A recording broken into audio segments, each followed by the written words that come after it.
ono što je poenta svih ovih sajmova jeste ta konkretna borba za nova radna mesta. Na prva dva sajma u Novom Beogradu je 370 ljudi dobila posao, danas ovdje ima ponudu za 1200 ljudi. Ministarstvo koje ja vodim se sa donacijama od 2000 evra po radnom mestu kroz SIEPA program takođe bori za nova radna mesta. 10.000 ljudi je zaposleno zahvaljujući sredstvima iz NIP-a do sada. Novi Beograd jeste grad u kome je stopa nezaposlenosti 7% samo na nivou maltene Evropske unije.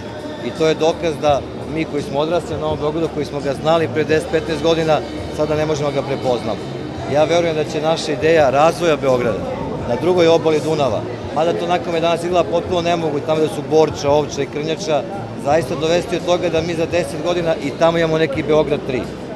Ja zaista bih volio da svi oni koji žele da pomognu u tom projektu, koji žele da od Beograda naprave nešto, pomognu. Oni koji pričaju i dobacuju neka nastave, ali neka nas puste da radimo. I da vas još jednom zamolim zaista da umesto mene u ovim stvarima pričaju ljudi koji su dobili posao na ovim sajmovima, a da nas političara bude što manje.